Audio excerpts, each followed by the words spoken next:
Good day to you all, and welcome to the Ross Bolen podcast, otherwise known as RBP, presented by Bolen Media. I am your host, Ross Bolen, with my co-host, Jared Borislow, J-Bone, as some have been known to call him. Jared, you're going on a bachelor party this weekend. I am. Where are you headed?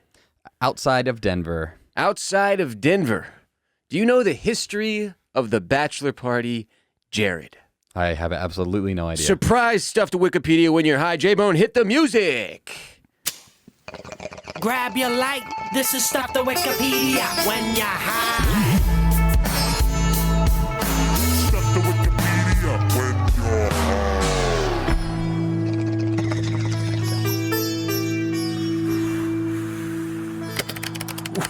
Beautiful, beautiful. Really gets me in the zone. Today's stuff to Wikipedia when you're high is the bachelor party in honor of Jared's friend, Cody. Cody, congratulations. You're getting married. A bachelor party in the United States, also known as a stag weekend. Is that a regional thing? Who the fuck says that? I've heard of the term stag party, mostly because they say it in The Simpsons a lot. But That makes me feel like it's a Pennsylvania thing or something. it's a Springfield thing. Stag party. We don't know where Springfield is still. Missouri, could be. Could be. Could be. Illinois. Aren't there 4 or something? There's a lot of Springfields. Shouts to Matt Groening and his last name that is, it's difficult to know how that how it should be said. I believe it's Graining. Matt Groening is how I was told it was pronounced. Also created Futurama. He did. Love Futurama. It looks like groining a little, like groining, like, and then and then the groin is in there and you're like, that can't be right. I just kind of assume he looks exactly like George R.R. Martin. He does kind of. He looks like a skinnier, slightly more handsome version. And I don't say handsome like he is handsome. You know what? More handsome. I don't mean this as a knock against George. Frankly, he has so much money he can't be knocked. But to be skinnier or more handsome than him is not indicative of anything, unfortunately. It's like most people, I guess. Yeah. But he's a lot of money. Just generally unattractive to humans. Yeah, but I don't want my fantasy writer to be like a hot dude. Because that's how you get 50 Shades of Grey, right? Like, and I had to see that in theaters, and it was just fucking weird. It wasn't hot or cool. What is it like to be surrounded, to essentially watch softcore porn? Oh, Jared. Oh, no. Let me tell you. Oh, no. Let me tell you a little something. I've seen all the 50 Shades of Grey movies in theaters and all of the Twilight films. Yeah. I dated some of the wrong people. Married some of them, too. And I'll tell you what the experience is like. It's frightening. You can feel the estrogen in the room rising, and you can feel how that energy doesn't.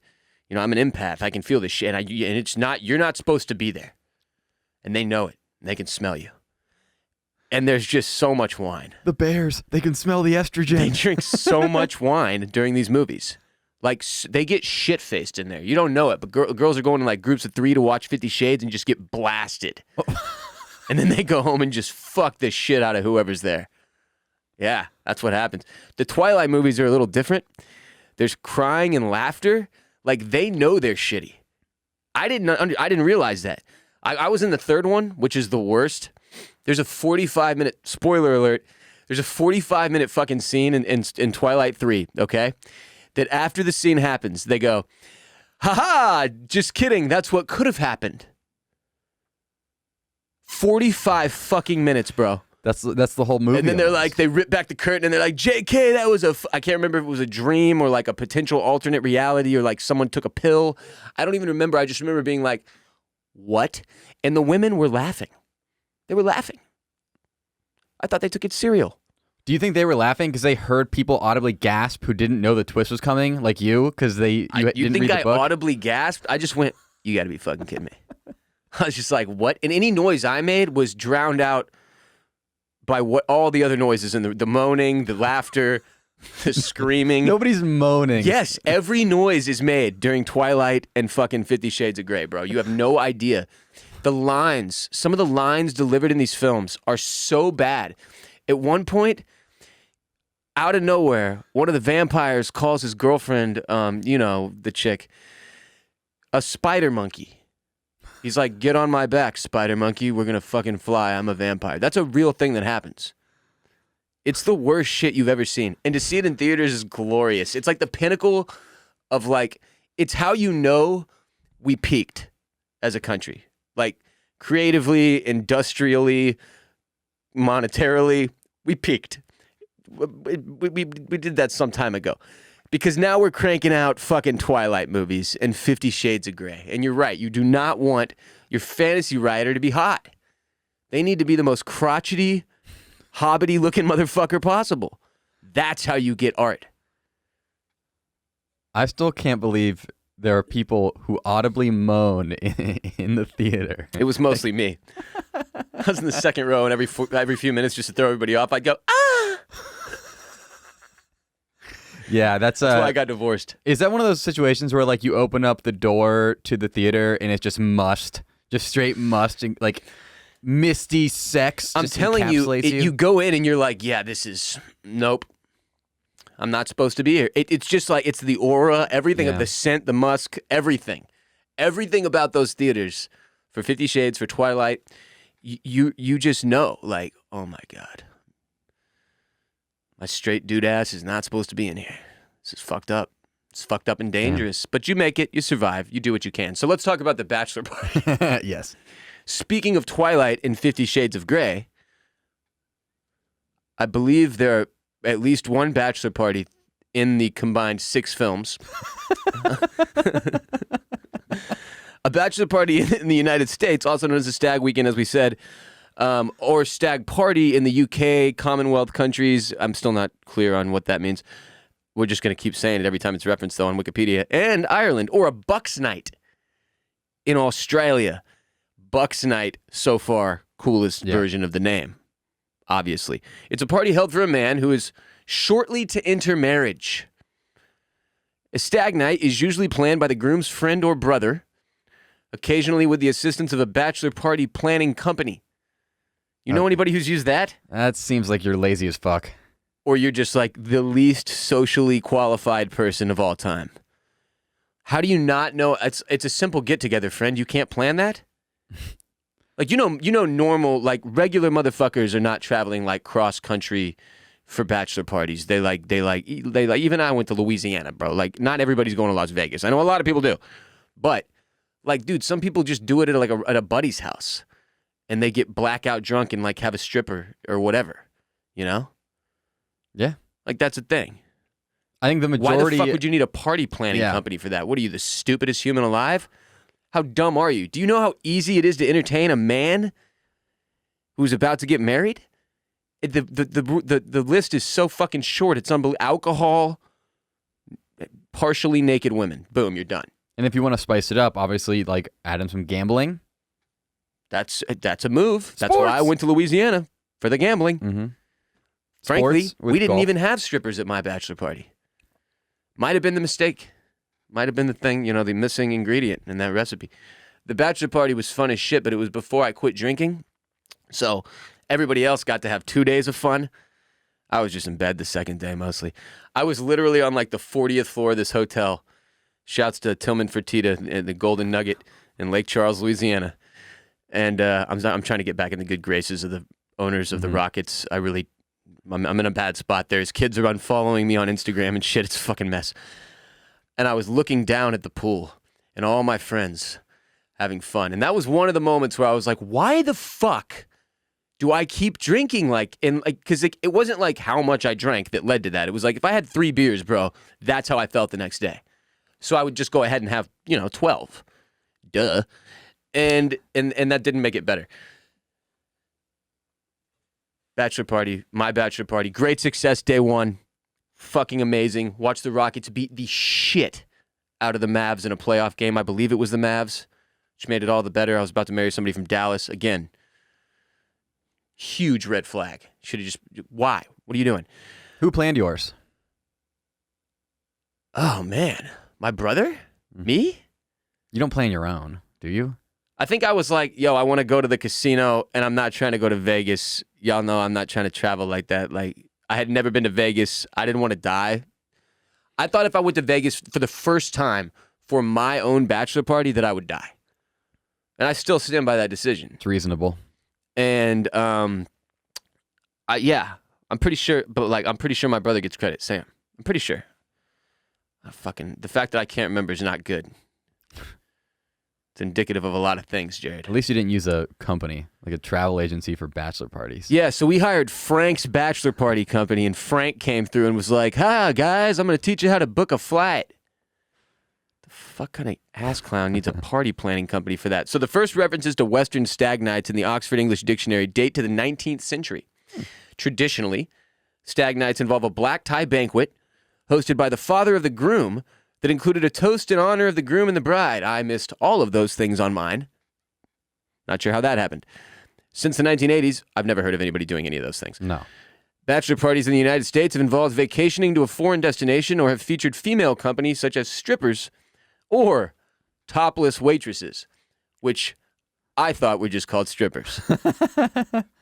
To be a stripper, do you have to take an article of clothing off in the presence of other people? Okay, to be fair, they're not just called strippers because I think there has to be some dancing and music involved to be a stripper. Now, there are a lot of girls who do things like poker nights for dudes, or bachelor parties. Shouts to Paul Pierce. Exactly. And they'll do topless like dealers and topless waitresses, but that's not a stripper, bro, because there's not music and dancing. And I can't pay you to dance near my face or whatever. That's a stripper. Yeah. Pay them to like deal you a blackjack. Yeah. I still am trying to absorb, like my brain is having trouble handling the fact that an international pandemic broke out and that strip clubs moved to the internet. And it took us a matter of months. Like people were just like, oh shit. First thing they thought of when the pandemic, fucking strip clubs are screwed. What are we gonna do? OnlyFans, and then that was it. Now OnlyFans is like $1 trillion corporation, which is just, it's tough to wrap your mind around. We're just so horny. Yeah. This society. I mean, human beings, our number one drive is to be horny, essentially. You think with how horny we are, we would try to be more attractive. The lot of us. Right? It's just odd. Anyway, the bachelor party dates back to as early as, this is the same Wikipedia entry, the 5th century BC. The ancient Spartans celebrated the groom's last night as a single man, in which they held a dinner and made toasts on his behalf. And I have to imagine that was just like a big pile. Just everybody's in there. Yeah. Yeah. Yeah. In 1896, Herbert Barnum Seeley, a grandson of P.T. Barnum, threw a stag party known as the, quote, awful Seeley dinner, end quote, for his brother at restaurant Sherry's in New York City. The party had a dancer, nicknamed Little Egypt, who allegedly danced naked in desserts. The party was dissolved in the early morning by an officer. Afterwards, the Seeley family brought the police officer to the police board trial for conduct unbecoming to an officer of the law. At that time, the incident brought the light to the behind closed doors matters with bachelor parties. I don't even understand that story. So there was a naked woman dancing in dessert. I'm assuming in a large cake, and then the cops got called? And then they sued the cop for breaking up the party because they said that was something unbecoming of a police officer, was to break up a Little Egypt dancing in pie. And cake or pie. And that's the first time anybody found out about bachelor parties publicly. Little Egypt. Yeah. The term bachelor, originally meaning a young knight in training, was first mentioned in the 14th century to refer to an unmarried man in Geoffrey Chaucer's The Canterbury Tales. In 1922, the term bachelor party was published in William Chambers' Journal of Literature, Science, and Arts, and was described as a jolly old party. You needed to know that. Did you know this? Bachelor parties in Thailand became increasingly popular after, guess what?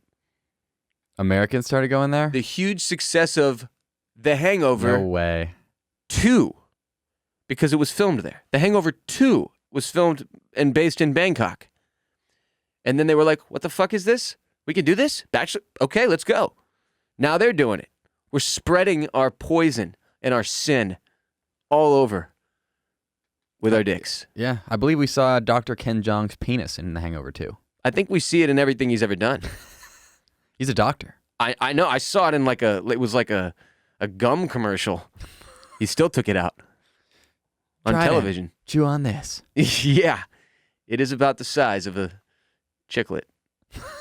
You don't have to do him like that. He does himself like that. Yeah, that's true. I didn't put that thing in my head. He showed it to me over and fucking over. He put it in your head. He did. The image of it. In the United Kingdom, it is now common for the party to last for more than one evening. Hence the increased prevalence of the phrase stag weekend or stag do.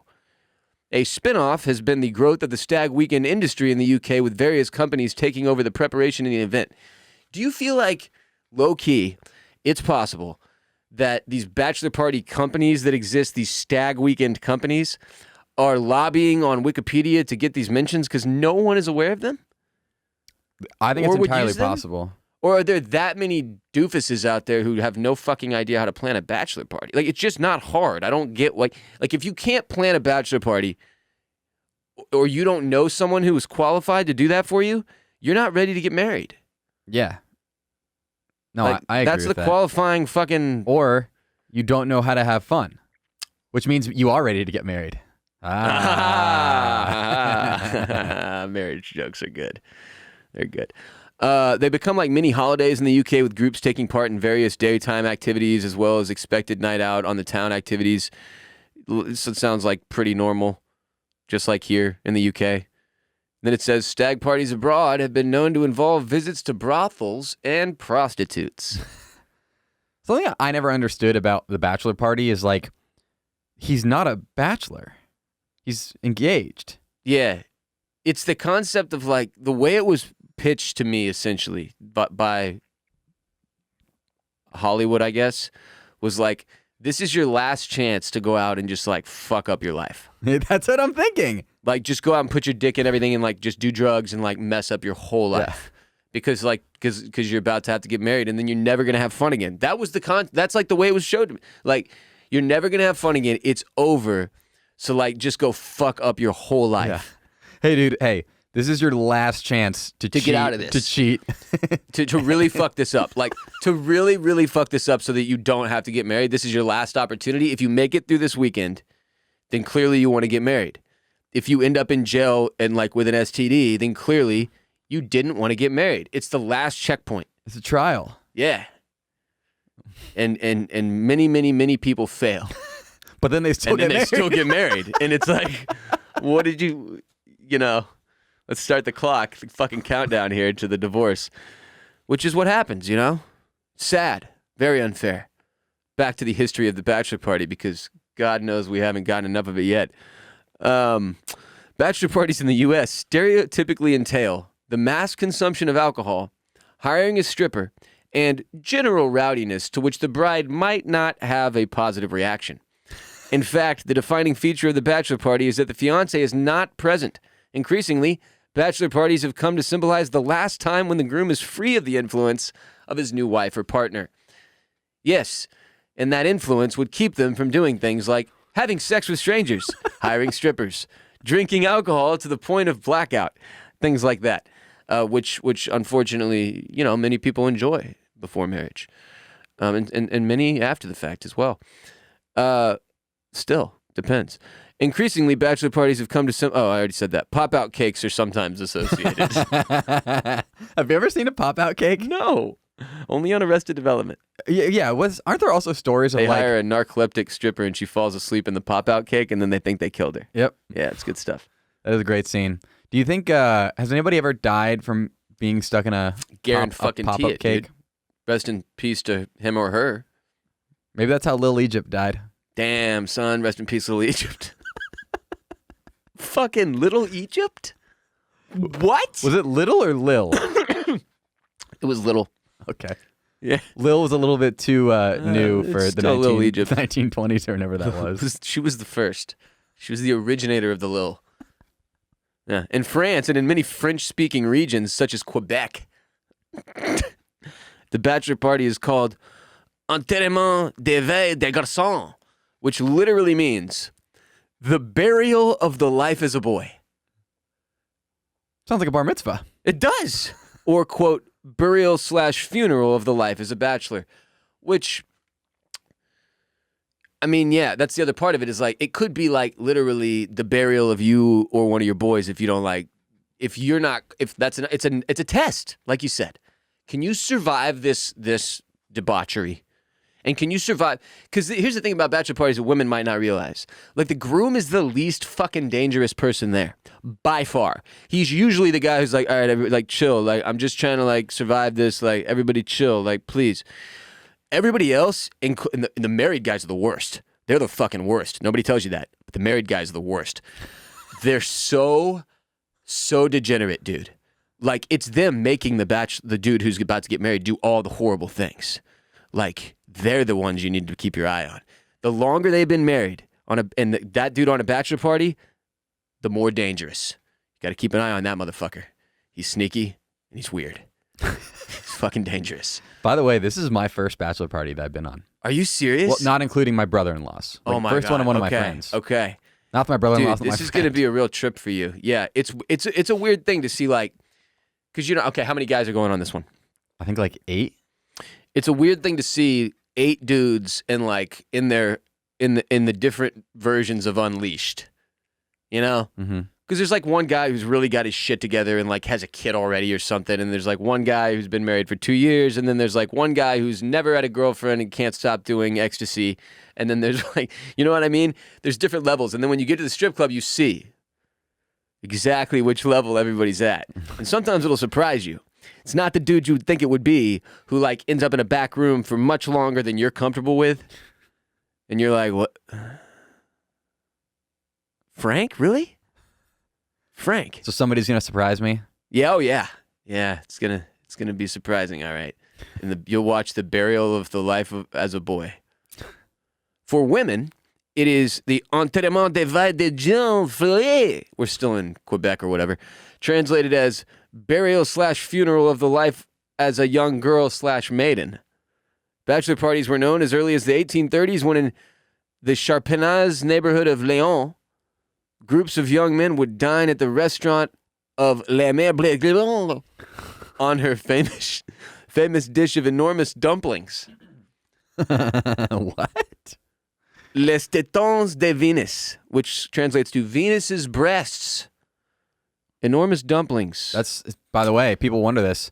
The Grand Tetons, which is a very famous mountain range in Western America, means the big tits. I thought it was the great tits. It could be both. I think Yeah. it translates both ways. I don't Big, know. great, large. They're real. They're phenomenal. What's the other word? Fantastic? No, what's the word What? they use? Huge? Gargantuan. Gigantic. Enormous. Yes, one of those. Yeah. Supple. That's because your boobs are huge. Mama. I don't think we've ever started the show with that segment before. And now we are all more learned scholars as a result. Mm-hmm. You are welcome. This episode of RBP is brought to you by Felix Gray, the greatest glasses company in the world. I got 2 pairs above my head on the bookshelf here. If you're watching, for you to see my 2 pairs, my clear Faraday frames, and I've got some Nash frames there for you to see too, my favorite Felix Gray frames. I have a pair on my face every single night. I've been wearing glasses since I was 12 years old. These aren't just any glasses. They're special blue light glasses that protect your ojos from all the bad things screens bring. Screens, Jared, we can't live without them. But they're burning our fucking eyes out day by day, hour by hour, minute by minute, and that's where Felix Gray steps in and saves all of our fucking lives. There's a lot of blue light glasses on the market, but to lump all blue light glasses together is like lumping Honda Civics and Teslas together as cars. Most clear blue light glasses filter 2 to 3% of blue light from screens. Felix Gray, 15 times more. 15 times. 15 times more. Finally, a pair of glasses designed for the 21st century. Join the 250,000 people that report noticeable relief from screen time with their glasses. Go to felixgrayglasses.com/RBP to shop glasses that work as hard as you do. That's FELIXGRAY glasses.com/RBP. Free shipping, free exchanges, 30-day, money back guarantee. Look, I'll hold them up here. Here's my Faradays. They're clear. Woo! My Nash frames. They're both beautiful. felixgrayglasses.com/RBP. Thank you. Next segment. Mm-hmm. We love a good hypothetical. Everyone does. I found a great one from Beta Gulch on Twitter, which she apparently was asked in a real-life job interview online. This was a required, unskippable question in an online job application. And it literally, like, she tried to skip it, and it was like, you cannot skip this question. This is the question, Jared, okay? Mm-hmm. You've been given an elephant. You can't give it away or sell it. What do you do with the elephant? How would you answer? I'm assuming you had to write in, like in a box, like, well, here's what I would do with the fucking elephant. Wasn't like 4 options, like A, murder the elephant. B, have sex with the elephant. C, like cage and sell tickets to see the elephant. D, like, you know what I mean? You have to write in the box. Yeah, I mean, I would love it and care for it as if it were my child. Like some super safe answer, which in my head, I'm treating it like a skip. If I read that answer, I'd be like, you'd what now? I'd love it and care for it. Like, okay, then my follow-up is like, what happens when it becomes 7, I don't know, tons? When it weighs 7,000 pounds? Like, what are you going to do then? It's going to be in your backyard, Jared? You're going to have a fucking elephant, a full-grown elephant in your backyard? Is the point of this? Like, What are Bruce and Bella going to do when they have to go potty? It can't just be an elephant pounding around back there in the backyard. what if you just said, I would euthanize it? If you just answered that and moved on to the next question. I would harvest it for its tusks and sell the, what's it called? The ivory. Ivory. I almost said irony. Every elephant's got its irony. Irony. Okay, so your real answer would be something that stupid and safe. I would treat it as if it were a skipped question, right? Like, okay, they're going to look at this and go, that answer tells us nothing. Like, because, yeah, Move here's the on. thing. If you put a ton of time into this question, like, then I'm like, oh. Like, this was one you should have given. Because here's my answer. Yeah. You've been given an elephant. You can't give it away or sell it. What do you do with the elephant? I mean, you can't give it away. You can't sell it. So you're stuck with it forever? Is that what it means? Permanently? I can't get rid of it? It's mine? You can't get rid of it, but you could eat it. How does... I don't think elephant tastes good if I had to guess. You could ask a lion. I could. Maybe ask Tony the tiger. I have admitted that I do believe I have a partial ability to speak with animals. Yeah, Really? I do. They can't speak back. Oh. I think they can understand me, though. I'm not Dr. Doolittle is what I'm saying. It's not that. Mm-hmm. Did you ever watch those with Eddie Murphy? Yeah. Yeah, old Eddie. That was like right before he got caught with that prostitute, Wait, what? and they stopped letting him make movies for a while. Is that real? Eddie Murphy? Yeah. Yeah, bro. Was he on a bachelor party? Nope. Hmm. Nah, he said he was just giving the prostitute a ride. Dead ass Like serious. literally like Larry David going to the Dodgers game. He's just trying to use the carpool lane. Yeah. Yeah, dude. That happened in real IRL to Eddie Murphy. Eddie Murphy is a god. I don't know if young people realize this. A lot of our audience, the Gen Z kids, y'all don't know about Eddie Murphy. Like, he made a recent resurgence, made a couple good things again, and people were like, people that are like me, my age and up, were like, holy shit, Eddie Murphy. Like, frankly, I didn't realize he was as talented as he is when he started doing some of the recent stuff that I know you haven't watched, Jared. But Eddie Murphy was like the funniest dude in the world. Like Dave Chappelle, way before Dave Chappelle.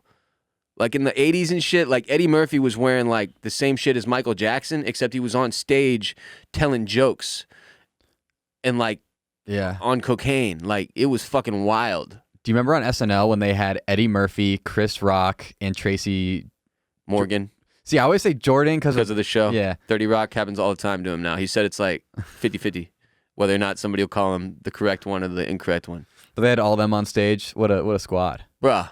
Would you lump Chris Some of the- Tucker in with them? Yes or no? Nah, I wouldn't either. absolutely not. I did see Chris Tucker live. Okay, Very it funny. depends what you're asking. It depends if I would I lump him on stage? Yeah. But in like my tier, no, sorry. Chris is a few notches below them dudes. Like he's funny as hell. And don't get me wrong. Oddly, Chris Tucker is one of these guys where like Jim Carrey's kind of influenced me my whole life. Chris Tucker, like he influenced the shit out of me when Rush Hour came out, when Yes. Rush Hour 2 came out. And that was it, bro. Like, I mean, I watched Friday, obviously. I watched Friday 2 and I watched Friday 3. But, okay, so Friday and then Rush Hour and Rush Hour 2. 3 was trash. And the other Fridays were all right. Chris Tucker was like an icon for me for a little bit there. And then he totally stopped mattering entirely. Like, I don't know what happened. Because Rush Hour fact- 4, did that ever happen? You know what? I think they did. Because he wanted $35 million or something shit. Like, and they were like, Chris, we cannot give you $35 million to do. We have to pay Jackie. Like, other people need money. And then they eventually gave it to him. And he made the trash ass movie and like he got what he wanted. Oh man. Why were we talking about Chris Tucker? Oh, anyway, no, I would not lump him in with the comedy legends that those other dudes. So you were going to tell us what Yeah. you would do with the elephant. What your answer would So I think the short term is like I'm getting a full blown elephant environment set up in the be. backyard. Terrarium. Yeah, elephant terrarium. I'm also going to need a separate dog terrarium where they can't get to each other.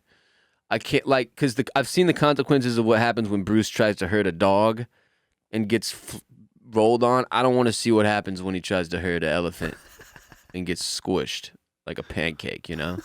That would be awful. But that's the only real option. Like, because if you say, oh, I would kill it and harvest the meat and sell the ivory, or like, you know, you can't give it away or sell it. What else do you do? Like, I would call aliens to come and beam it up to space. Like, there's no options here, bro. You have to safely house it or you're a psycho to your employer, right? But then at the same Yeah. time, like, now you have an elephant. Like, what is life? I have two thoughts about this. The first one is this would actually be a good question if it were on an application to be a zookeeper. Show your knowledge of how to build that said terrarium. Mhm.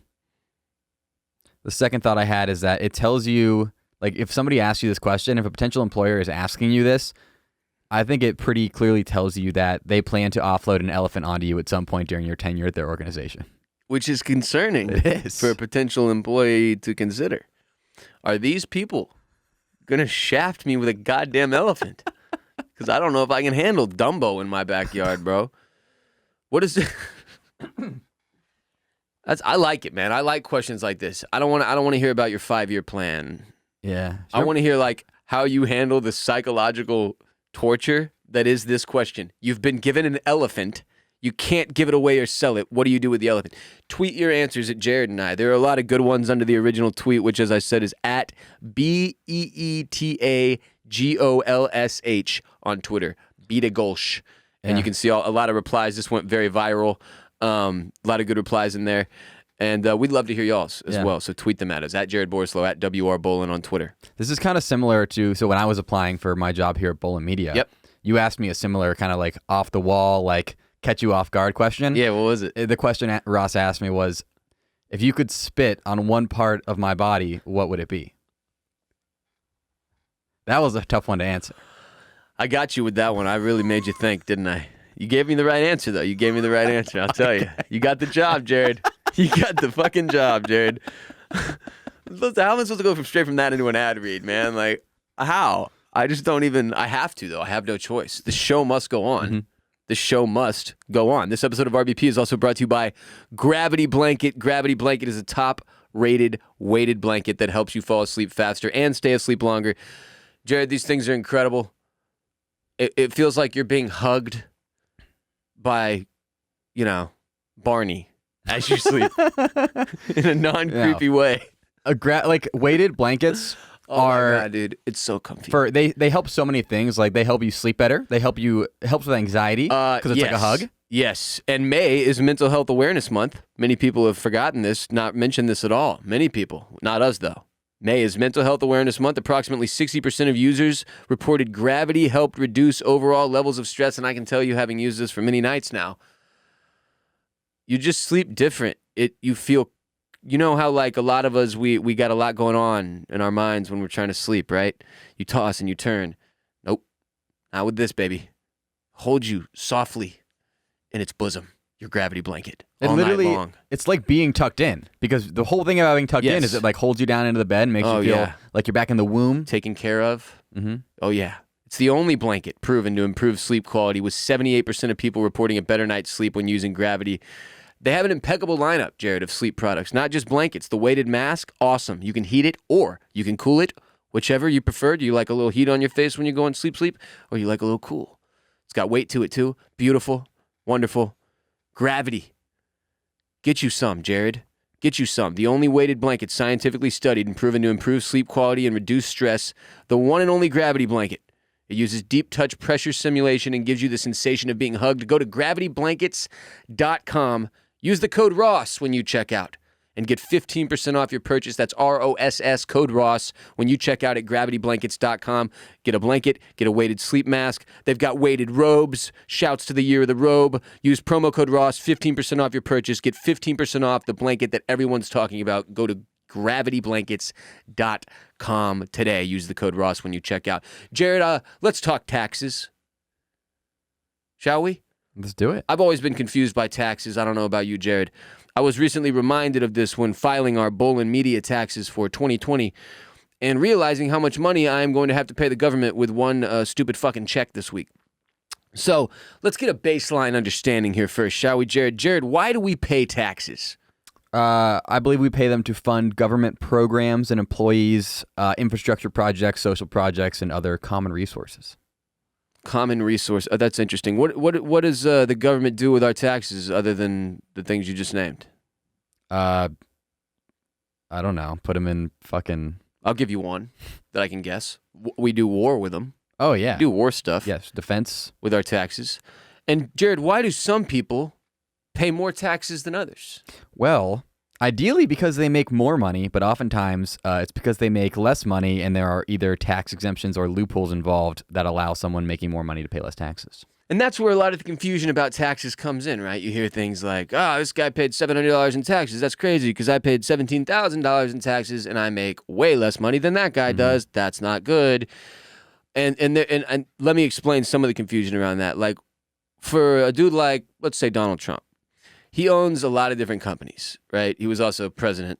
So there are a lot of ways he can utilize the tax law legally to pay less taxes. Now, Jared, if I told you you can pay less taxes legally, would you say, yeah, let's do that? Or would you say, no, I want to pay more taxes because I feel like that's what I want to do with my money is give it to the government? Yeah, I'd do everything I could to pay less money legally. So it's not dude's citizen's fault. Like in the case of Trump, like that was never a thing that rubbed me the wrong way about him being a small business owner. I understand that my taxes are essentially the company's taxes at this point. They're literally paid and tied in together. So on paper, I don't exactly know how much taxes I pay as an individual. I know I pay a fuck ton as a small business owner. Again, that's the large check that I have to write, which is like, it's like, I don't know, feels like 40% of what you make you have to pay to the government, which is a lot, man. So people get angry. And they don't like what it seems the government may be doing. Why do we need to give so much? It doesn't really make sense. And everyone knows I'm a huge fan of Elizabeth Warren. No, I'm kidding. I know almost nothing about her, in fact, or anything, really. I'm an ignorant buffoon just here to make clown jokes so everyone can clap and laugh and point and say, look at the clown man, mommy. So I was scrolling the gram. That's what the kids call Mark Zuckerberg's Instagram, which is the only way I'm referring to Instagram from now on, Mark Zuckerberg's Instagram. When I saw an explanation of taxes from Elizabeth Warren, and I thought it was pretty poignant, or as Jared would say on FAMF, poignant. Poignant. Poignant. FAMF. So here's what she said. You're a billionaire. You worked hard. You busted your tail. Pause. I fucking hate it when politicians say tail. Resume. Whoa. You made it. Good for you. Great. I'm glad to hear it. But if you built a business here in America, you didn't do that all by yourself. And you might be thinking, fuck you, Elizabeth Warren. I fucking did. Well, she continues. You did it using workers all of us helped pay to educate. Getting your goods to market on roads and bridges all of us helped to pay for. Protected by firefighters all of us helped pay the salaries for. And we're glad to do it because we invest as a nation, as a people, in creating opportunities, so you got a chance to get out there and build this fabulous business. All we're saying is when you make it really big, when you've got more than 50 million in accumulated assets on your 50 millionth and first dollar, and every dollar above that, pitch in 2 cents so everybody else gets a chance to make it.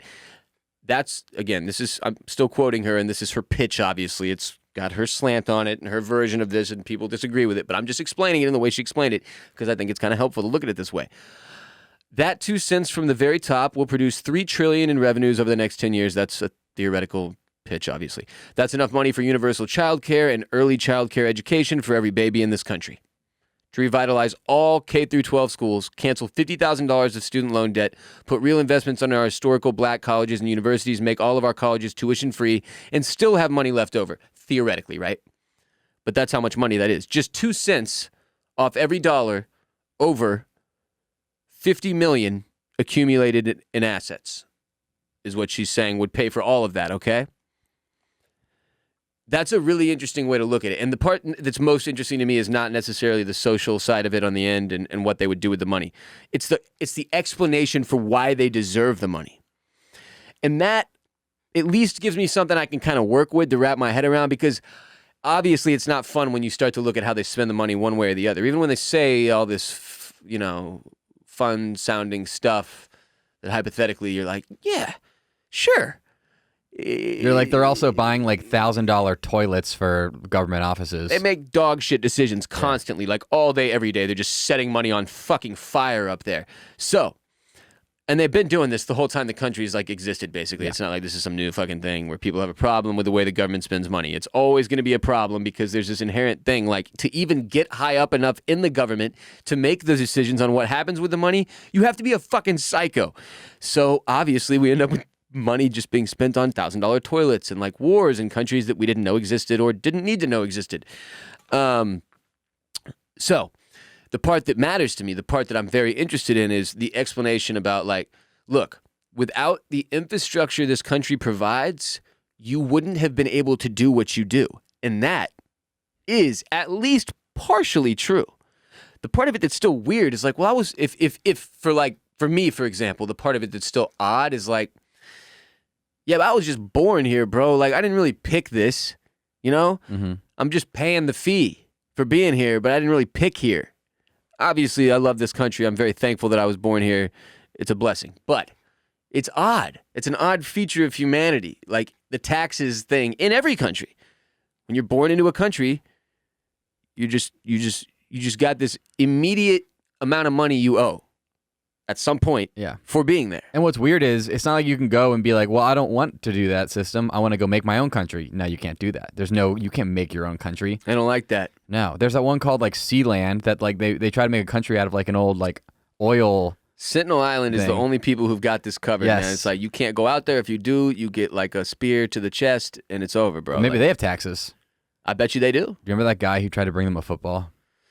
Didn't he get murdered with a bow and arrow? Yeah, he did. That's what you get. Dumbass should have listened to the Ross Bolen podcast where we said, don't go out there. In like episode 20 or some shit, we were like, do not do this.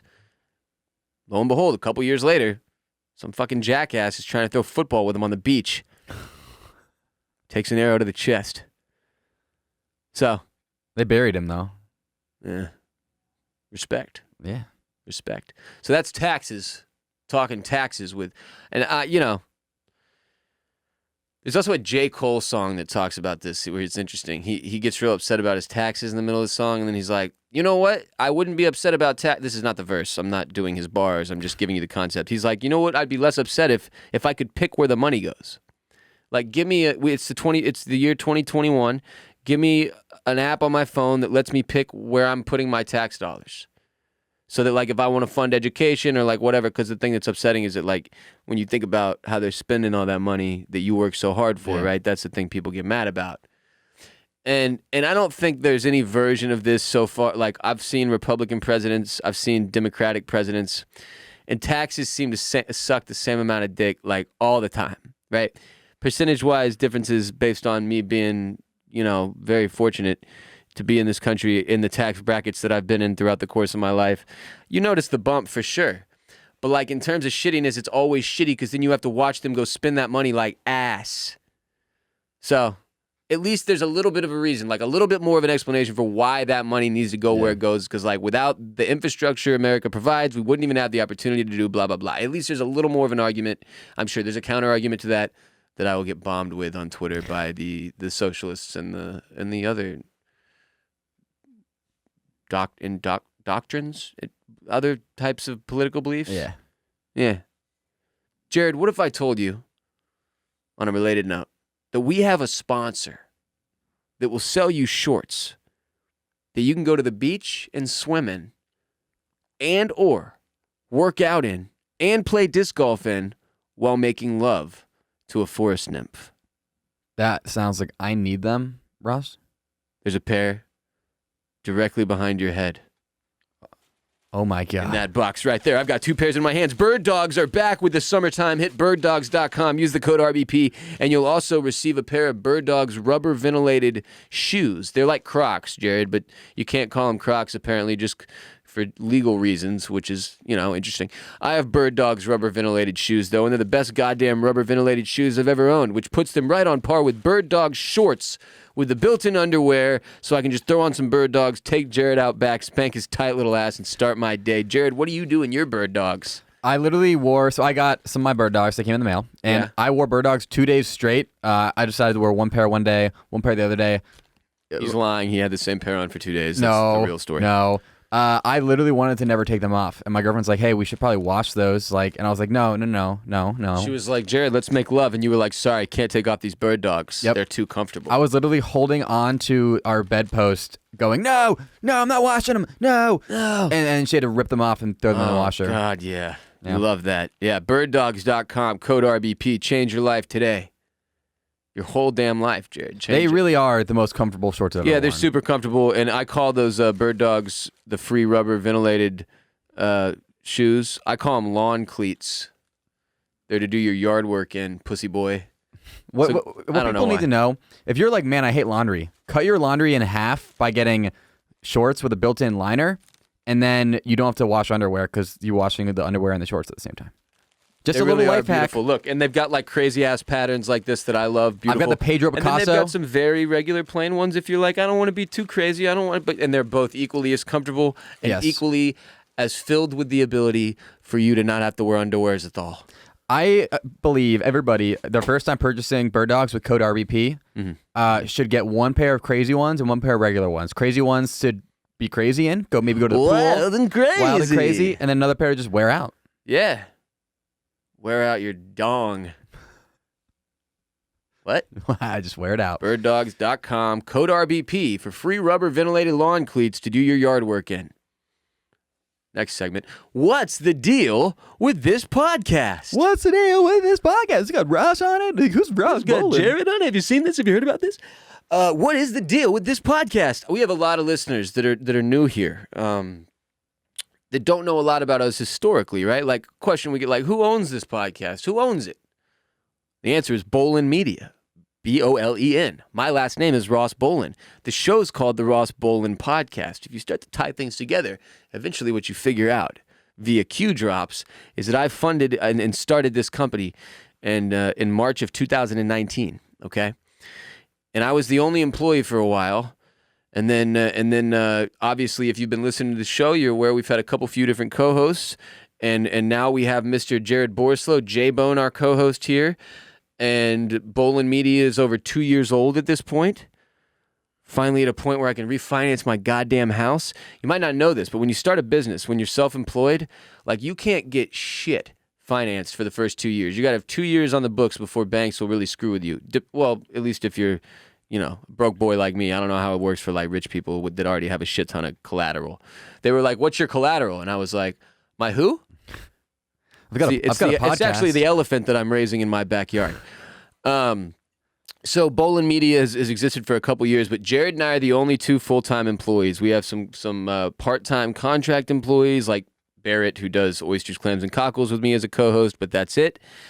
We have some interns who focus on video work and helping us with our marketing and stuff. But full-time, it's just Jared Borslow and Ross Bolen all day, every day, pretty much. Jared tries to get a day off each week.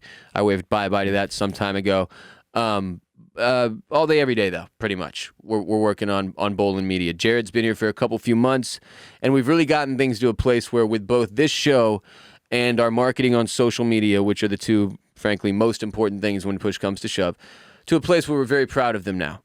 And as such, it's obviously time for us to take things to the next level, because the other piece of understanding you need to have here is that this show's been around a few years, but we've gone through some very different stages. One, where we were born, where I started the show, we were at a company where we had access to several million social media followers and marketing machine that I had helped build with Jared and many other people over the course of many years.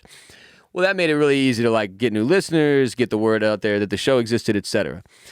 When we got to just be Bolen Media, like we still have a pretty decent social following. I have a little social following, nothing compared to like what it was before though. Then because of the way some things went just with, our country, social stuff and the election and some personal life shit for me, 2020 was a weird year for the show. We kind of shed a lot of our original audience, and as such, we're in this place where, as you can see, like our Patreon page, which is sort of the backbone of the whole company, patreon.com/Ross Bolen podcast. We went from about like 1,500 people at one point a couple years ago to like the 800 and something we're at now, and that's with getting a lot of new people in the last few days.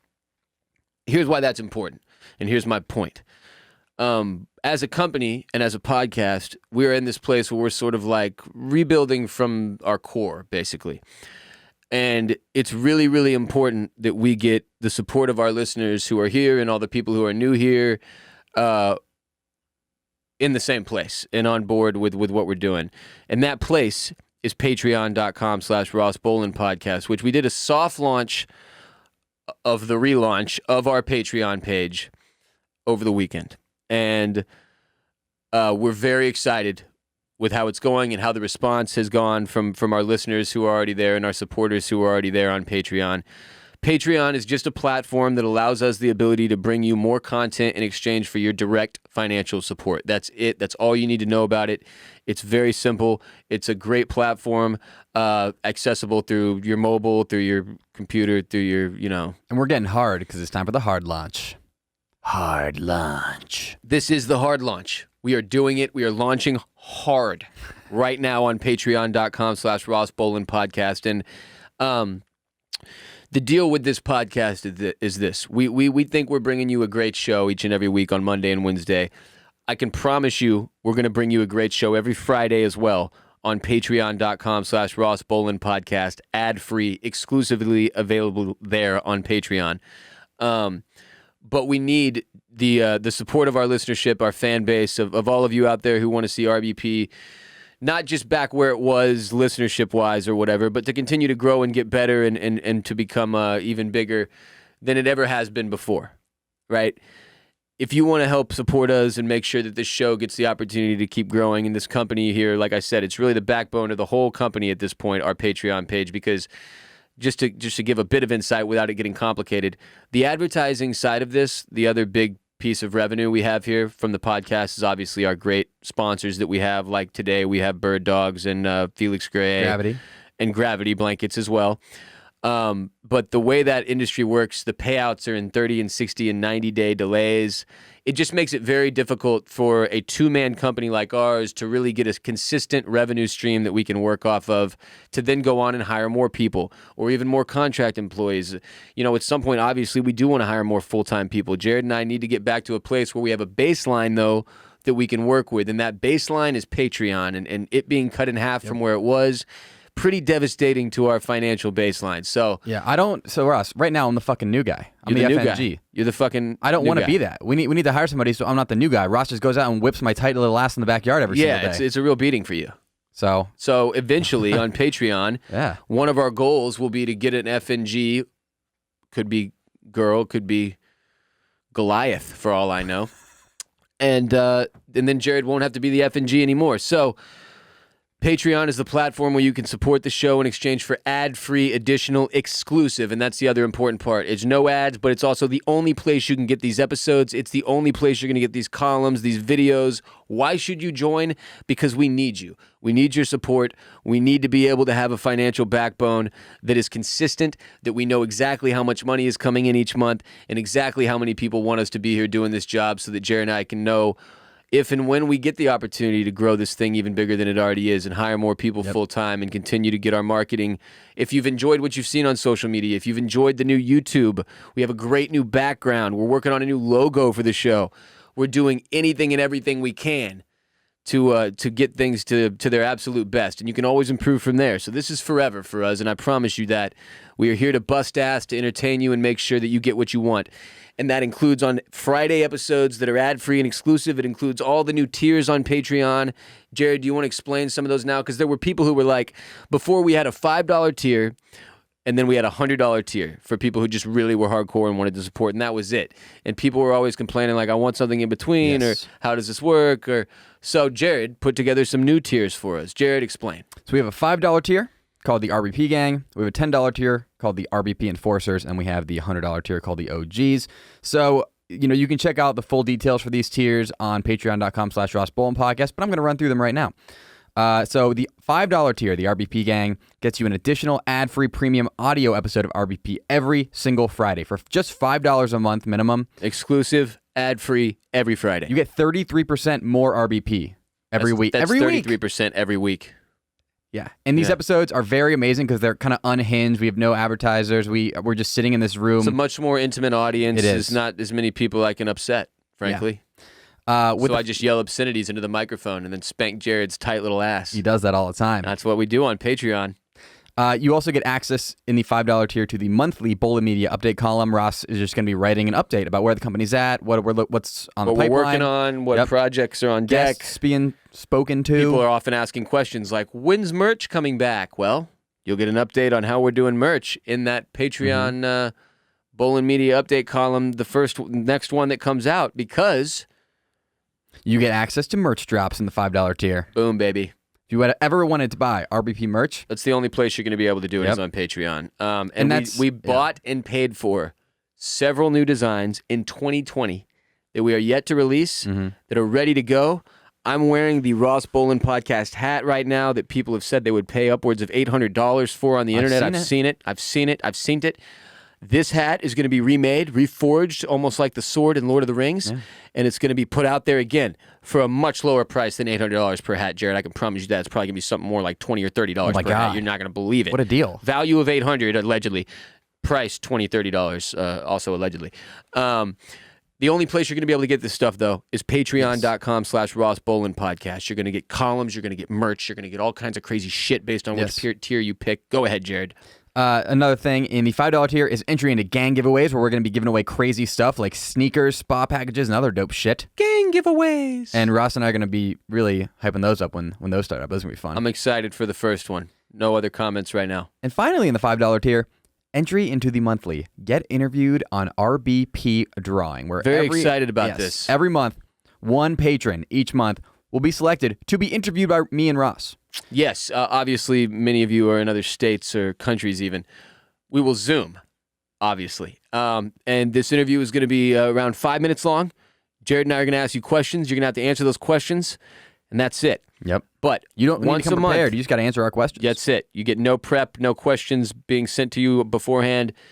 One listener every month, 5 minutes. It's going to be a blast, and you get entered into that raffle when you join the Enforcer tier, right? Yep. So that's the RBP Gang $5 tier. $5 tier, the bare ass minimum tier, as I call it. Now the $10 tier is even better. RBP Enforcer. In my opinion, $10 tier, best deal, because here's what you get with that. You get every single thing in the $5 tier. Right. But wait, there's more. Billy Mays. There's more. Access to full video. Oh my God. So the ad-free, Patreon episodes, premium RBP episodes. The Patreon episodes are only going to be available in video form to people in the $10 and up tier. Jared and I spent an absolutely outrageous amount of money getting this room and this camera setup and these microphones and these lights and all the electronics that we needed so that we could bring you this high quality version of our show. The amount of money that we spent on these chairs will be revealed on this Friday's Patreon episode on patreon.com/Ross Bolen Podcast. I know many of you have been staring at the chair all episode going, My God, it's beautiful. It's majestic. Yeah, I know. Fucking A. And the price tag reflects that. So this Friday, the price of these thrones that Jared and I are sitting in from the 1950s, it turns out, will be revealed on patreon.com/Ross Bolen podcast. Also, if we get to 10,000 patrons on Patreon, I'm getting the Slim Thug Houston tattoo across my back, which is literally just the word Houston in huge letters across my back from shoulder to shoulder if we get to 10,000. So we're close. We're close. We're really getting there. We're on the way. Yeah. Also in the $10 tier, access to, and this is the one, Ross, personally, I'm most excited about. Oh, excite me, Jared. Access to every single original column Oh, my God. each month, which is 6 minimum. Oh, my God, that's hot. So every month, you're getting at least the update column and then 5 more original columns Oh, slap me, Daddy. from me, Ross, maybe some friends of the show. Oh, my God. Me and Ross used to write an unbelievable amount. I used to write 3 articles a day minimum for 2 years. I haven't written in a while, and I am chomping at the bit to get back. People don't know this about me, Jared, but I'm a New York Times bestselling author. You are. Many people forget. So you're saying for $10 a month, I can get articles from a New York Times bestselling author and podcasts and crazy other things like access to merch. And also in the $10 tier, you're going to want to speak to this, Ross. This one's nuts. This can't one's wait. nutty. Can't wait. Every month in the $10 tier, you get 2 bonus mental health focused minisodes of RBP. Boom! For everybody who's like, oh man, there's not really as much mental health talk on the regular Monday, Wednesday show as there used to be. Well, guess what? It's in the Enforcer tier on Patreon, baby, and you're getting just me talking mental health. And sometimes I might even have guests, we'll see, but for the most part, just going to be me talking mental health in shorter, more focused episodes. And by more focused, I mean sometimes. Sometimes they might just be absolutely insane rants because they're the mental health episodes. But for those of you who really love the mental health aspect of this show, you're going to get the purest possible form of that mental health content cocaine on patreon.com/Ross Bolen podcast in that Enforcer tier for just $10 a month with all kinds of other incredible benefits. Also in the Enforcer tier, you have access to podcast segment suggestion threads. If you've ever wanted to say, hey, you guys should cover this and stuff to Wikipedia when you're high. Yes. On Patreon, you put it in the thread, and it has a very good chance of being covered there. Tell you that, compared to just like tweeting it at us, that's the place to be. Finally, in the Enforcer tier, access to the Patreon-only hotline from which we will make monthly Patreon-only hotline call extravaganza. So we have a public hotline, 888-WR-BOLEN. In the Enforcer tier, you will gain access to the private new Patreon hotline number that is going to be exclusive to the hotline call extravaganza that happens each and every month, once a month, where our entire show is based on hotline calls from you, our supporters, that keep us in business, keep us growing, keep us showing on patreon.com/Ross Bolen podcast. So that is the $10 Enforcer tier. I think the best value and the one I'm most excited for because the content that's going to be there is stuff people have been asking for a long time. It's the written columns. It's the mental health podcasts. Very but wait, excited. There's more. Oh, there's one more tier, baby. If you have ever been like, I really want to support RBP financially, help out the show, help it grow, we have a tier just for you. $100 a month, the OG tier, gets you every single thing in the $10 tier, which obviously includes everything in the $5 tier. It does. It includes one scheduled 30-minute Zoom call each month. Indeed. With me, Ross, and the rest of the OGs in the OG tier. It includes one piece of available Bolen Media merch every single 3 months you're an OG. We send that out to you. Hats. Could be one of these hats that you get in the mail. It could be an $800 hat. You never know. Allegedly. And then finally, a personalized video thank you message from me and Ross for everybody in the OG tier. That one, by the way, if you're an OG, if you're an existing OG, thank you very much. Yeah, it means a lot. Seriously. And we're excited to give you even more stuff for being an OG. Yes, if you are an OG, you are obviously paying at least 10 times the amount of some other people. Yes. And that is a lot. It means a lot. And to get your support on that level means a lot.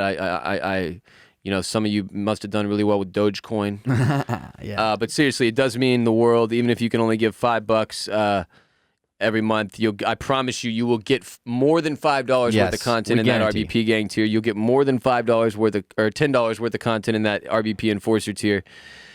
I don't know how to value $100 worth of content, but I can promise you will receive all of my good vibes beaming from me to you. In that Zoom call, too. For eternity, and I can't wait to meet and talk to y'all on the Zoom calls. Those are going to be awesome. I'm very excited. Thank you to everybody who joins our Patreon page at patreon.com/Ross Bolen podcast.